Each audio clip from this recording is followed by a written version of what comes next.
है कि पवन कुले ने जो बयान दिया है वो शायद ऐसा भी हो सकता है कि वो एक सार्काज्म में दिया हो, क्योंकि कुछ पत्रकार सच में ऐसे हैं जिन्हें आप चाय पिला के ढाबे पे लेके जाके, अब मैं उनका नाम नहीं लेना चाहता, अपनी तरफ कर सकते हैं। मुझे समझ नहीं आ रहा है बावन के लिए कहना क्या चाहते हैं। मतलब हाँ, पत्रकारों को चाय पिलाओ, ढाबे में ले जाओ, मुंह बंद करना चाहते हैं या तो पत्र नेगेटिव क्या बोल दे, जो वो करेंगे, जो वो करने वाले हैं वो तो पत्रकार बोलेगा ही ना। देखिए, महाराष्ट्र में जो है बीजेपी तोड़-जोड़ की राजनीति करती रहती है, केंद्र में उसका अलग चेहरा रहता है, महाराष्ट्र में अलग हो जाता है।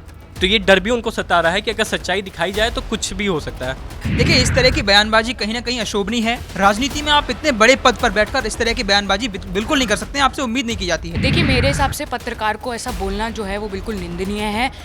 पत्रकार जो है वो अपना ईमानदारी से काम करता है। हम पत्रकार की कलम ऐसी कि उसके बाद सत्ता हो या फिर सत्ताधारी या फिर कोई भी व्यक्ति, वो कलम हर इंसान को पूरी तरह से हिलाकर रख देती है। कई बार ऐसी खबरें आती हैं जब पत्रकार के द्वारा जब खबरें लिखी जाती हैं तो बड़े से बड़ा सत्ताधारी हो या फिर कोई भी आम व्यक्ति, वो पूरी तरह से हिल जाता है। दरअसल इस बार कहा गया है कि पत्रकारों को ढाबे पर ले जाइए, चाय पिलाइए, खाना खिलाइए और उसके बाद उन्हें इस तरह से बातचीत करिए, अपने साइड ले लीजिए कि वो हमारी किसी भी तरह से नेगेटिव पब्लिसिटी ना कर पाए।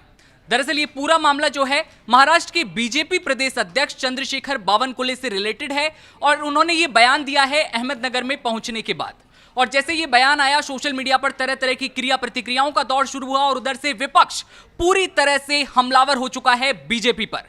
सत्ताधारी पार्टी है और सत्ताधारी पार्टी से इस तरह की किसी प्रकार की कोई उम्मीद नहीं की जाती कि वो इस तरह के बयान देंगे। लेकिन जब से बावनकुले ने ये बयान दिया उसके बाद से आप ये मानिए कि पूरी तरह से सियासत में उबाल सा आ गया है, क्योंकि पत्रकार लोकतंत्र का चौथा स्तंभ माना जाता है। ऐसे में मैं हमारे साथियों से भी जानना चाहूंगा, मेरे साथी पत्रकार मेरे साथ हैं, उनसे जानना चाहूंगा जब ये बयान सामने आया तो उनके अंदर किस तरह की प्रतिक्रिया सामने आई है। करण, क्या कहना चाहेंगे आप? मुझे ऐसा लगता है कि बावनकुले ने जो बयान दिया है वो शायद ऐसा भी हो सकता है कि वो एक सार्काज्म में दिया हो, क्योंकि कुछ पत्रकार सच में ऐसे हैं जिन्हें आप चाय पिला के ढाबे पे लेके जाके, अब मैं उनका नाम नहीं लेना चाहता, अपनी तरफ कर सकते हैं। और कुछ पत्रकार सच में ऐसे भी हैं जिन्होंने सिर्फ चाय नहीं पी, इतना कुछ उन्होंने ऐसी पत्रकारिता करके कमा लिया कि उनके बंगले हैं आज। हम क्या ये समझें कि बीजेपी प्रदेश अध्यक्ष इस बात से डरे कि भाई हाँ, जो पत्रकार हैं वो कहीं इस तरह की आवाज ना उठा दें, कहीं कोई बड़ा राज ना खोल दें? देखो, मुझे ऐसा लगता है कि पत्रकार को तुम जो मर्जी बोलो, तुम उसके पास बैठो, वो तुम्हारे मतलब जब तुम्हारे साथ बैठेगा वो तुम्हें जो तुम बोल रहे हो ना वो एब्जॉर्ब करेगा और वो करेगा अपनी। तुम उसको पिला लो ढाबे पे चाहे, तुम उसको जो भी चाह रहे हो वैसा करके देख लो, लेकिन पत्रकार करेगा वही जो उसकी कलम लिखेगी। देखिए, करण भाई ने भी ये साफ कहा है कि भाई कलम पत्रकार की अगर वही लिखेगी जो सच है, तुम उसे चाय पिलाने की कोशिश करो, खाना खिलाने की कोशिश करो, लेकिन पब्लिक के सामने आकर केवल और केवल ताकि नेगेटिव पब्लिसिटी ना हो इसके लिए इस तरह के बयान देना ये काफी अशोभनीय हो जाता है। ट्विटर की बात करूं या फिर सोशल मीडिया के अन्य प्लेटफॉर्म की बात करूं तो जब पत्रकार की कलम उठती है ना तो उसके बाद हर व्यक्ति की जो है सांसें थमने को होती हैं और कई बार लोग सोचते हैं कि यार कहीं हमारा कोई राज ना खुल जाए। ऐसे में हमारे साथ एक और पत्रकार साथी हैं, नैना मैम, जो कि हमेशा अपनी मुखर आवाज के लिए भी जानी जाती हैं। उनसे मैं जान लेता हूं इस बयान पर आप क्या कहेंगी? मुझे समझ नहीं आ रहा है बावनकुले कहना क्या चाहते हैं। मतलब हाँ, पत्रकारों को चाय पिलाओ, ढाबे में ले जाओ, मुंह बंद करना चाहते हैं या तो पत्रकारों का क्या कहना चाहते हैं कि चुनाव आने वाले हैं, चुनाव से पहले पब्लिसिटी ना हो जाए, कोई गलत उनकी कोई नेगेटिव ना बोल दे उनके खिलाफ। अरे नेगेटिव क्या बोल दे, जो वो करेंगे, जो वो करने वाले हैं वो तो पत्रकार बोलेगा ही ना। चाय पिला के या ढाबे में बैठा के पत्रकार का मुंह बंद करने का क्या मतलब है? बीजेपी के जो लोग हैं वो कुछ ना कुछ ऐसा बयान देते रहते हैं, कुछ ना कुछ ऐसा बोलते रहते हैं पत्रकारों के खिलाफ, जिससे पत्रकारों की जो मतलब अभिव्यक्ति है, जो बोलने की स्वतंत्रता है, उस पर कोई ना कोई बात उठाते रहते हैं। भाई हम पत्रकार हैं, पत्रकार अगर नहीं बताएगा अपनी बात, पत्रकार अगर नहीं पहुंचाएगा, मास जो है नहीं बताएगा कि क्या चल रहा है, तो कैसे? मुझे तो समझ नहीं आ रहा बावनकुले क्या कहना चाहते हैं। कुछ नहीं है, चुनाव है, चुनाव से पहले कोई ऐसी बात ना इनके खिलाफ कह दी जाए या पत्रकार कुछ बोल ना दे, ये मुंह बंद करने का तरीका है और कुछ नहीं है, इसलिए ये बिलकते रहते हैं लोग वक्त। जब आप फील्ड में जाती हैं, कई बार मैंने आपको देखा, आप फील्ड में मतलब 18-18 घंटे कई बार तैनात रहती हैं और इस दौरान आपको कई सारे मंजर देखने होते हैं, कई सारे पॉलिटिकल नेताओं से आप मिलती हैं, तो उस दौर में क्या कभी कुछ ऐसा हुआ या कभी ऐसा कुछ घटित होते आपने देखा कभी? देखिए फील्ड में जब रहते हैं ना तो कुछ ना कुछ होता ही रहता है। अगर आप हर चीज़ बताने लग जाएंगे, बल्कि पत्रकार तो वैसे ही मुंह बंद करा हुआ है बहुत ज़्यादा, मैं तो ये कहती हूँ आजकल का। जो पत्रकार को बताना चाहिए और जो भी बात खुल के आनी चाहिए सामने से, तो वो बीजेपी की सरकार के अंदर अगर पत्रकार है तो वो वैसे भी अपना मुंह बंद करके ही बैठा हुआ है। वो वैसे भी नहीं बोल पा रहा है क्योंकि उसे बोलने में डर लगता है। अगर वो कुछ बोलेगा तो हो सकता है सस्पेंड कर दिया जाए, हो सकता है कि उसका टीवी पे आना बंद हो जाए, हो सकता है कि उसके हाथ से माइक भी छिन जाए, ये भी हो सकता है। तो जब हम फील्ड पे रहते हैं तो बहुत सारी चीज़ें ऐसी देखने को मिलती हैं जो जिसमें से हम अगर 100% कुछ देख रहे होते हुए सामने से, तो उसको हम 60% ही लोगों तक पहुंचा पाते हैं और लोगों को बता पाते हैं कि ऐसा कुछ हुआ। बाकी तो पत्रकार किसी भी आप ढाबे पे ले जाओ, 5 स्टार होटल पे ले जाओ, हमारी कलम तो जो लिखेगी और हमारा मुंह तो जो बोलेगा वो तो बोलेगा ही भाई।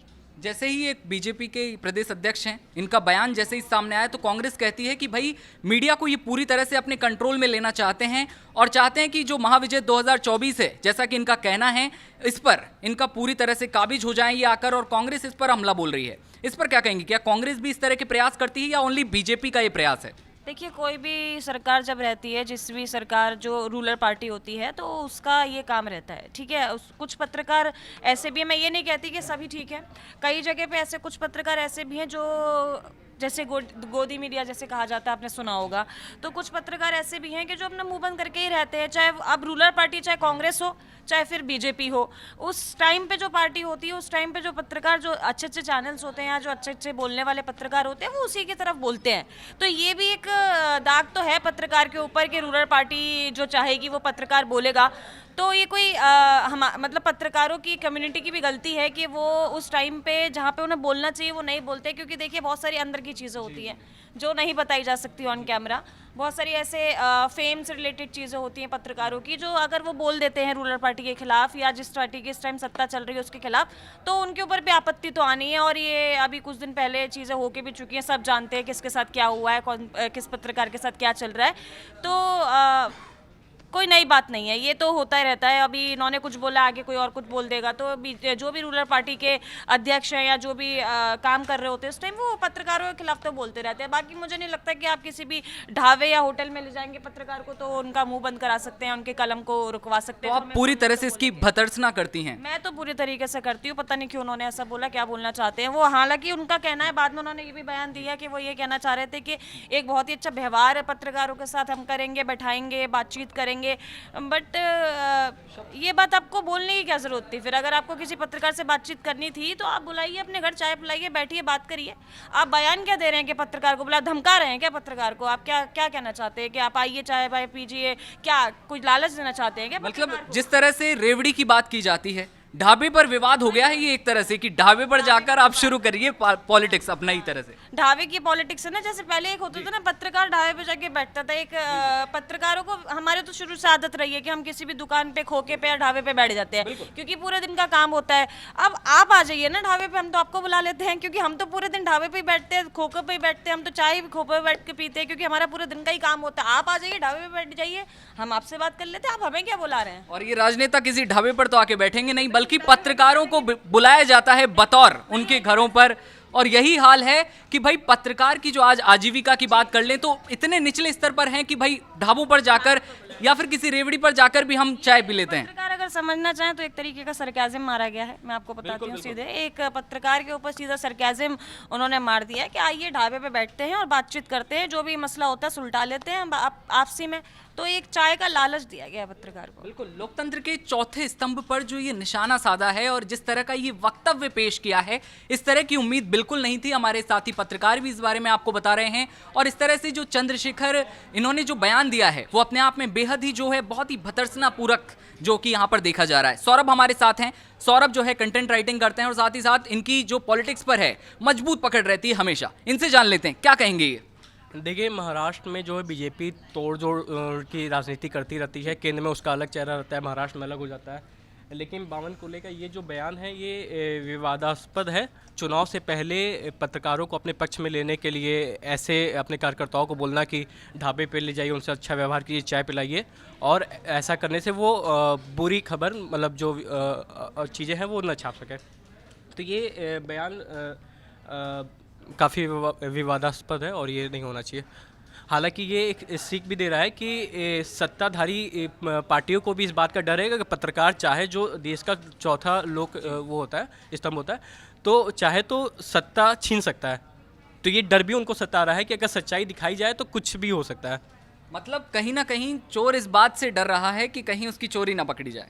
इस तरह से ये बात तो साफ है, और ऐसा बिल्कुल नहीं है कि कोई स्पेशल नेता ऐसा कहे, क्योंकि हर पार्टी में कहीं ना कहीं ऐसे लोग होते हैं, लेकिन बीजेपी में हर नेता हो ऐसा बिल्कुल नहीं है, क्योंकि ईमानदार, कर्मठ, जुझारू लोग हमारे सामने कई बार होते हैं जब हम फील्ड पर होते हैं। और जिस तरह का बयान जो है महाराष्ट्र से सामने आया है वो अपने आप में हैरान करने वाला सा है। लेकिन सौरभ, मैं एक बात और जानना चाहूंगा कि जिस तरह से कांग्रेस अब उस पर हमलावर हो गई है, तो क्या कांग्रेस भी कभी ऐसा करती है या फिर ओनली बीजेपी ऐसा करती है, ऐसा कुछ है?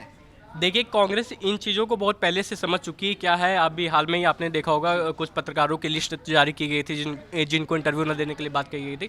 तो विपक्षी पार्टियां इन चीज़ों को अच्छे से जानती हैं कि बीजेपी का एक थोड़ा सा ऐसा चीज़ रहता है कि पत्रकारों को अपने पक्ष में रखना, ये रखना, वो रखना, और ऐसा नहीं कर सकती कांग्रेस अब सत्ता में रही हो तब उसने ऐसा ना किया हो सकता उसने भी किया हो। तो विपक्षी पार्टियाँ तो ये सब चीज़ें बहुत पहले से दिखती आ रही हैं। अब ये देखना होगा कि ये पत्रकार इसको कैसे लेते हैं, क्या करते हैं। बिल्कुल, तो ये देखने वाली बात होगी कि भाई पत्रकार इसे किस तरह से ले रहे हैं और क्या सोच रहे हैं इस बारे में। और ये जो राजनीति है अब ढाबे पर विवाद के नाम से जानी जाने लगी है कि ढाबे पर विवाद आखिर कैसे, क्योंकि ढाबे पर पत्रकार साहब को बुलाइए और पत्रकार से जानिए कि भाई वो क्या कहेंगे। ऐसे में हमारे साथ और भी साथी हैं, हम उनसे भी जान लेते हैं कि वो क्या सोचते हैं इस बारे में। जैसे ही खबर आई सोशल मीडिया पर तो तहलका मच गया, क्या कहेंगे आप? देखिए, इस तरह की बयानबाजी कहीं ना कहीं अशोभनीय है। राजनीति में आप इतने बड़े पद पर बैठकर इस तरह की बयानबाजी बिल्कुल नहीं कर सकते हैं, आपसे उम्मीद नहीं की जाती है। और कहीं ना कहीं जो भारतीय जनता पार्टी निष्पक्षता की बात करती है, पारदर्शिता की बात करती है, वो पत्रकारों को लेकर उनके प्रदेश अध्यक्ष इस तरह के बयान दें, ये कहीं ना कहीं एक चिंताजनक बात है कि कहीं ना कहीं आप पत्रकारों को एज अ एसेट देखते हैं अपने लिए, और आप उनका इस्तेमाल करना चाहते हैं। और आज देश में जो स्थिति है पत्रकारों की, वो कहीं ना कहीं कुछ चुनिंदा पत्रकारों की वजह से ऐसी हो चुकी है कि ऐसे लोगों को ये कहने में बड़ी आसानी होती है कि आप ढाबे पर आइए, हमारे साथ चाय पीजिए। ये पत्रकारों को बिकाऊ साबित करना चाहते हैं, और ऐसा इसलिए भी है क्योंकि कुछ पत्रकार हैं देश में जिनको सैलरी नाम मात्र की मिलती है। तो ऐसे पत्रकारों को कहीं ना कहीं बहकाना, अपने पक्ष में करना बड़ा आसान सा लगता है पार्टीज़ को, चाहे वो पॉलिटिकल पार्टी बीजेपी हो, चाहे कांग्रेस हो, आम आदमी पार्टी, मैं किसी भी पार्टी का नाम ले लीजिए आप, सारी पार्टी जिस समय ये सोच रही हैं कि जो पत्रकारिता है वो निम्न स्तर की हो चुकी है कहीं ना कहीं। तो ये लोकतंत्र का जो चौथा स्तंभ है जिसकी हम बात करते हैं, वो आज अपने सबसे निचले स्तर पर दिखाई दे रहा है हमें। तो इस बारे में जब पत्रकारों के पास ये खबर पहुंचती है तो वो किस तरह का पॉइंट ऑफ व्यू रखेंगे? क्या वो इस बहकावे में, इस विवाद में, ढाबे पर विवाद जो शुरू हो रहा है, इस पर क्या तीखा वक्तव्य देंगे अपना? लगता तो नहीं है, क्योंकि फिलहाल जिन पत्रकारों की बात वो कर रहे हैं वो कोई राष्ट्रीय पत्रकार तो होंगे नहीं। सीधी सी बात है, उन्होंने डिजिटल पोर्टल के पत्रकारों की बात की है, जो कि आजकल कुकुरमुत्ते की तरह उगते हुए दिखाई दे रहे हैं। लगातार डिजिटल पत्रकार बनते जा रहे हैं, और ये इतने बड़े पैमाने पर हैं कि आप इसका अंदाजा नहीं लगा सकते हैं। और ये पत्रकार कोई बड़े पत्रकार नहीं है। आप आज तक की बात नहीं कर रहे हैं, आप जी न्यूज़ की बात नहीं कर रहे हैं, आप बात कर रहे हैं लोकल पत्रकारिता की, जो बहुत ही छोटे स्तर से शुरुआत करते हैं। उनकी सैलरी इतनी नहीं होती है, ना वो इतना कमाते हैं। तो कहीं ना कहीं ये भी एक वजह है कि उनको खरीदना बेहद आसान होता है जी न्यूज़ या आज तक के पत्रकारों की तुलना में। बिल्कुल, ये बात इन्होंने काफी सही कही है। और मैं आपको बता दूं कि जब चंद्रशेखर ने बयान दिया और उसके बाद जब कांग्रेस उस पर हमलावर हो गई, विपक्ष पूरी तरह से हमला बोल रहा था, तो उसके बाद वो एक बार फिर सामने आते हैं और कहते हैं कि जो मैंने बयान दिया था वो केवल और केवल जो छोटे स्तर पर एक विशेष क्षेत्र में रहने वाले पत्रकार हैं, वो छोटे से मुद्दे को बहुत बड़ा एजेंडा बना देते हैं और उसके बाद हम पर हमलावर हो जाते हैं साहब। तो इस चक्कर में ये बयान दिया था। देखिए, गाँव में, ग्रामीणों में एक कहावत होती है, भुस्मा दे के आग जमा लो दूर वहीं। वो किस्सा ये है कि आप पहले आप ऐसा बयान दीजिए जिससे एकदम आग लग जाए, और फिर उसको कवर अप कीजिए। ये सिर्फ कवर अप है, इसके अलावा मुझे और कुछ नज़र नहीं आता है, क्योंकि आपने एक ऐसा विवादास्पद बयान दे दिया है जिससे पीछे लौटना बड़ा मुश्किल है। तो ऐसे में कहीं ना कहीं आप प्रयास ये करेंगे कि आप उसको कवर अप करें। तो ये जो आप बावनकुले कह रहे हैं वो कवर अप का प्रयास है, इसके अलावा कुछ और नहीं है। तो आप देख सकते हैं बावनकुले की जो मंशा है वो अब सामने आई है, और साथ ही साथ इस तरह के बयान अपने आप में विवादास्पद हैं और हैरान करने वाले हैं कि आखिर एक इतने बड़े पद पर बैठा हुआ व्यक्ति, सत्ताधारी पार्टी से जो है संबंध रखने वाला व्यक्ति, इस तरह के बयान आखिर कैसे दे सकता है। हमारी एक और साथी से हम इस बारे में बात करेंगे और उनसे भी जानना चाहेंगे कि वो इस पर अपनी क्या राय रखती हैं। देखिए, मेरे हिसाब से पत्रकार को ऐसा बोलना जो है वो बिल्कुल निंदनीय है। पत्रकार जो है वो अपना ईमानदारी से काम करता है। हम कुछ पत्रकार को छोड़ सकते हैं इस चीज़ में, कुछ लोग हो सकते हैं जो ईमानदारी से अपना काम ना करते हों, लेकिन इसमें सारे पत्रकारों को ऐसे बोलना ये बहुत गलत, निंदनीय बात है। और हमें उनसे उम्मीद भी नहीं थी और हम तो मानते हैं कि जो बीजेपी सरकार है वो पत्रकारों का साथ देती है, पर ये जो उनका जो बोला है उन्होंने वो बिल्कुल गलत है। बिल्कुल, लेकिन क्या कांग्रेस इस बारे में अगर हमला बोल रही है तो क्या कांग्रेस किसी भी समय बिल्कुल शुद्ध रूप से रही है? क्या कांग्रेस इस बारे में पूरी तरह से ईमानदार रही है? नहीं, बिल्कुल ऐसा नहीं है। जो भी सत्ता में रहा है, जो भी सरकार रही है, ऐसा नहीं है कि वो उन्होंने अपना 100% दिया और अपने मतलब पत्रकारों का साथ ही दिया है। और अब तो वो बोलेंगे क्योंकि वो विपक्ष में है तो वो तो इस पे बोलेंगे। बिल्कुल, देखिए हमारे सारे साथी इस बात को तो क्लियरिफाई जो है यहाँ पर सामने कर रहे हैं कि किस तरह से एक पत्रकार को दबाना इतना भी आसान नहीं है। एक कलम को आप रोक सकते हैं, लेकिन एक कलम के बाद जो जितनी कलमें उठेंगी, क्योंकि एक बार अगर आप किसी व्यक्ति को दबाते हैं तो उसके बाद उसकी जो बात जो लोग आने वाले हैं उन्हें आप कभी नहीं रोक सकते। तो यही बात है पत्रकार की। एक पत्रकार के साथ इस तरह का बयान देना और साथ ही साथ पत्रकारिता को लेकर जो चंद्रशेखर ने बयान दिया है, उसके बाद अब एक नया विवाद जो है छिड़ चुका है, जिसे ढाबे पर विवाद भी कहा जा रहा है। लेकिन आपको एक बात और मैं बता दूं, चंद्रशेखर के बयान के बाद उन्होंने साफ इस बात को कहा है कि बस एक सामान्य सा व्यवहार रखने के लिए हमने ये बयान दिया था कि पत्रकारों के साथ एक सामान्य सा व्यवहार रहे और महाविजय 2024 जो कि हमारी तय हो सके, कोई नेगेटिव जो बयानबाजी ना कर से हम हमारे लिए और हमारी जीत तय हो। इस तरह का बयान उन्होंने बाद में आकर सामने आकर दिया है। अब ऐसे में देखना होगा कि भाई राजनीति किस तरफ अपना रुख लेती है, क्योंकि राजनीतिक गलियारों में कब परिवर्तन हो जाए, बदलाव हो जाए, कुछ नहीं कहा जा सकता। तो ऐसी तमाम खबरें आप सबसे पहले देखते रहने के लिए बने रहिए पॉलिटिकल जंक्शन के साथ। नमस्कार।